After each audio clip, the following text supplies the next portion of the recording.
Hello listener, the Nameless Scholar here. Today we will be looking at something a bit different. We will be instead talking about why the Eldar, in particular the Craftworlds, are so arrogant towards humanity. As you know, the Eldari are a humanoid Xenos race that look very similar to humans, albeit taller, flimsier, and some would say more elegant. Their most discerning difference being their knife-shaped ears and their sharp eyes, as well as facial features. However, their differences to humanity goes much deeper than that, which leads them to be extremely arrogant for their own good. In this video, I will be explaining the differences between human and Eldar, and what causes them to act so arrogant towards humanity. Firstly, we must look at their moral superiority. Craftworlders have a moral superiority over everyone that isn't them. The Eldari have their own pantheon, which comprises of Kurnus, god of the hunt, Isha, goddess of healing, Val, the god of smithing, Osurian, the god of law, Lilith, the goddess of dreams, Morai Heg, the goddess of foresight, Chegorak, the laughing god, and Kala Menshakain, the Eldar, god of war. When the chaos god Slanesh was born, only Cain and Chegorak escaped the Dark Prince's wrath. Although the latter shattered into many pieces, the former was able to retreat into the webway to the fabled Black Library, the location in which that fool Araman believes has the cure for the very curse he inflicted upon his brothers, if I needed to make clear which library it is. The fate of Isha is debated amongst the Eldar, with most believing she is dead. However, some believe she is trapped within the realm of Nurgle and became a prisoner of the Chaos God. Due to their superstition being millennia old, the Eldari believe that they are the correct ones and the humans have no morals for worshipping the Emperor. However, due to their extreme religious conservatism, they act little different than the Imperial dogs they claim to have moral superiority over. But their general thought process is this: the Eldar Pantheon is the one true Pantheon. Only the Eldar Pantheon can worship the Pantheon. You cannot have morals without the Eldar Pantheon. Therefore, non-Eldar have no morals. The Eldar are not just religiously, but also culturally conservative. When Craftworlders go to war, when their motives are known, it is primarily to either get spirit stones or to protect their ancient shrines and temples, or a combination of both. Which leads to my second point: cultural superiority. The Eldar culture, although I love to admit it, is objectively superior to that of human culture. Not only is the Eldar culture millions upon millions of years old, but for example, they have so much variety when it comes to their stories, poems, and songs.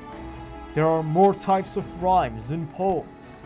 Their stories are more complex, intertwined, and convoluted than the masterpieces of the best storytellers humanity has to offer, that could write only one such story in their entire lifetime, which the Eldari consider those works of humans to be of amateur work. The Eldar are also biologically superior to humanity. The Eldar are very elastic and are born that way. which allows them to do acrobatics only few humans could do. And this is all Eldar. Not few, not some, all. A human must be trained from birth to come close to their level of acrobatics. The Eldar also have elastic bows, which allow them to fit inside even the most tightest of armor with ease, where a human is unable to do that. This leads to the Eldar believing that the humans are clumsy and brutish. The Eldar have faster reflexes, where a human very rarely can dodge a bullet. The Eldar can react to it just in time to avoid it, and the Eldar can think more in a shorter span of time. When you ask a human about where you can find a tissue, they will only give you directions. An Eldar would not only give you directions, but also tell the exact brand of the tissue, the color of the tissue, how long it is in length and height, at what height it's located at, and whether it's on top of something or not. All in mere seconds. Because of this, the Eldar believe humans to be slow both physically and mentally. The Eldar have also much intense emotions than humans. When they taste something, it's much more intense. They can see more colors than normal humans. Their touch senses more. They hear more noises.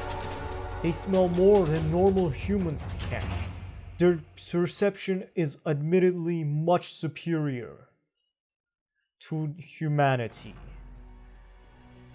Yet another field where the Eldar is superior to humanity is technology, where humans have very few tools that are powered by psychic potential. The Eldar have all of their tools, weapons, and everything else powered by their psychic potential.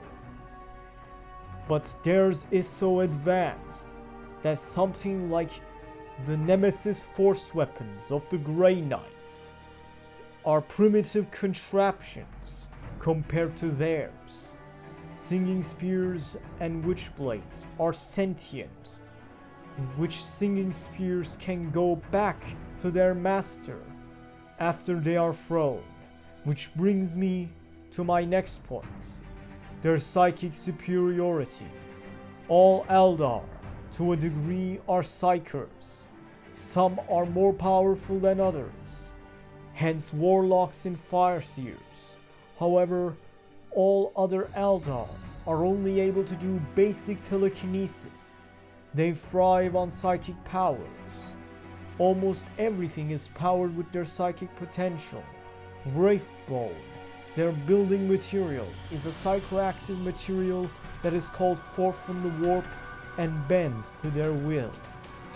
And finally, the most important aspect, their linguistic superiority.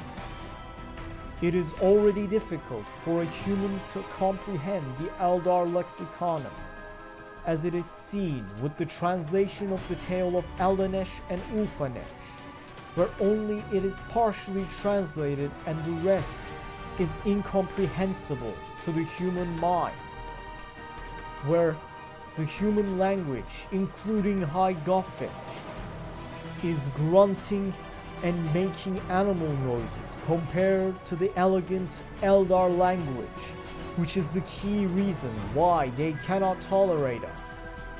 They see us as primates trying to be sapient and failing because we make grunting noises compared to their language.